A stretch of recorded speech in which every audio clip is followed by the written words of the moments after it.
येवला शहरातील पाटोळे गल्ली येथे स्वातंत्र्यपूर्व काळापासून क्रांतीवीर नाना पाटील यांच्या प्रेरणेतून समाज एकीकरणासाठी सुरू झालेल्या छत्रपती शिवाजी महाराज जयंती आजही त्याच पद्धतीने येथे साजरी केली जाते।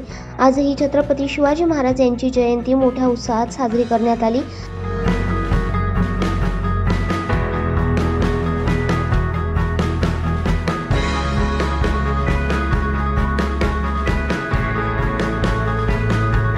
यावेळी सर्वप्रथम छत्रपती यांच्या पुतळ्यास मान्यवरांच्या हस्ते पुष्पहार घालून पूजन करून संवाद मिरवणूक काढण्यात आली। यामध्ये लाठीकाठी, लेझीम, खेळ, पालखी, शिवरायांची वेशभूषा सादर करण्यात आली होती। यावेळी मिरवणुकीसाठी सुभाष पाटोळे, रामदास दराडे, माणिकराव शिंदे, बंडू क्षीरसागर, बाळासाहेब लोखंडे, वसंत पवार, प्रवीण पहिलवान, रमेश भावसार, बालू शेठ, परदेशी दत्ता महाले, भूषण शिंकर, जनार्दन फुलारी, शैलेश गुजराती तसेच युवराज पाटोळे, नाना पाटोळे आदी मान्यवर तथा मुस्लिम बांधव, शिवप्रेमी मोठ्या संख्येने उपस्थित होते।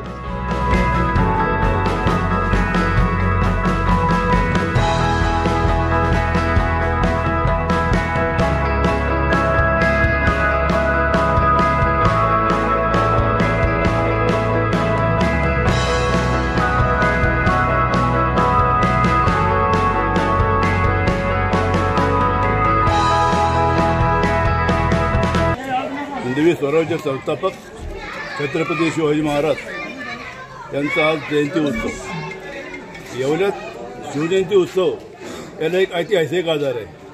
स्वातंत्र्यपूर्व काळामध्ये, इंग्रजांच्या काळामध्ये क्रांतीवीर नाना पाटील हे भूमिगत असताना त्यांचं भारताच्या स्वातंत्र्यासाठी जे योगदान आहे, त्यांचे जे सशस्त्र त्यांची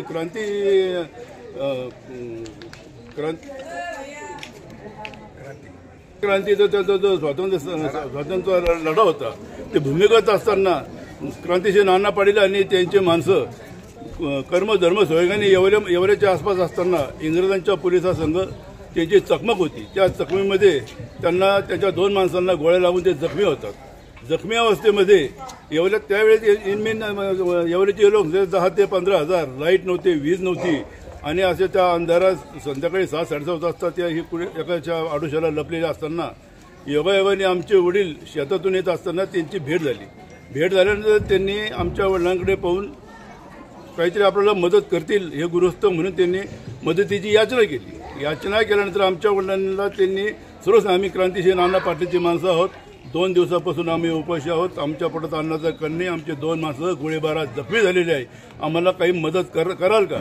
आमच्या वडिलांनी तात्काळ क्षणाचाही विचार न करता त्यांना आमच्या घराजवळच असल्या त्यांना आमच्या घरी आणलं आणि आमच्या वडिलांचे मित्र होते डॉक्टर कानडे, त्या डॉक्टर कानडे यांना घरी येऊन आणि त्यांच्या शस्त्रक्रिया करून त्यांच्या गोळ्या आमच्या घरच्या माणसाच्या गोळ्या काढल्या आणि त्यांना जीवदान दिलं। डॉक्टर कानडे आणि त्यावेळी अनेक गल्लीचे काही माणसं जमली। इंग्रजांना हे जर समजलं तर आपल्या घरादारची राख रांगोळी होईल, आपल्या सर्वांना फाशीची शिक्षा होईल। या सर्व गोष्टीची कल्पना असून सुद्धा सर्वांनी अत्यंत धाडसाने तो निर्णय घेऊन त्यांचा जीव वाचवला। कालांतराने त्या माणसाने जेव्हा क्रांतीवीर नाना पाटलांना सांगितलं की एवढ्यात आम्हाला अशाची मदत झाली, त्यावेळेस भूमिगत अवस्थेत असतानाच क्रांतीचे नाना पाटील येवल्यामध्ये खास भेटीसाठी आले आणि ती गुप्त भेटीमध्ये येवले आमच्या घरामध्ये शिवजयंती उत्सवाचं वाचन चालू असताना त्यांनी ते बघितलं आणि जाता जाता त्यांनी एवढी सूचना केली तर तुम्ही शिवचरित्र वाचा, हेच आपल्याला देशाला स्वातंत्र्य मिळवून देण्यासाठी तुम्ही शिवजयंती उत्सव साजरा करा, त्या निमित्ताने समाज एकत्र येईल, प्रबोधन होईल। आणि त्यांचा तो सूचना शिरोधार्य मानून आमच्या वडिलांनी स्वातंत्र्यपूर्व काळापासून शिवजयंती उत्सव चालू करण्याचा निर्णय घेतला। परंतु स्थानिक पोलीस स्टेशनमध्ये परवानगी मिळाली नाही, परंतु ऑफिसला परवानगी मिळाली नाही, कलेक्टर ऑफिसला गेले तरीही परवानगी मिळाली नाही।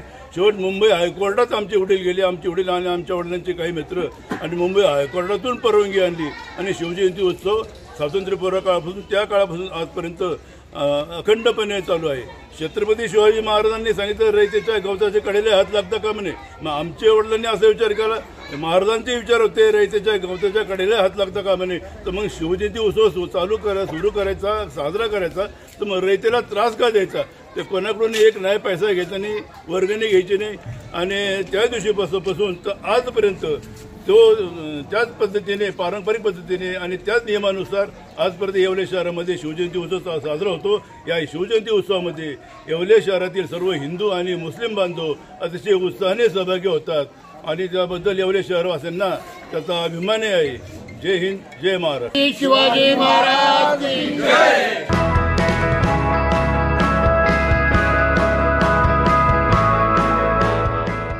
दैनिक भ्रमरसाठी प्रतिनिधी दीपक सोनवणे, येवला.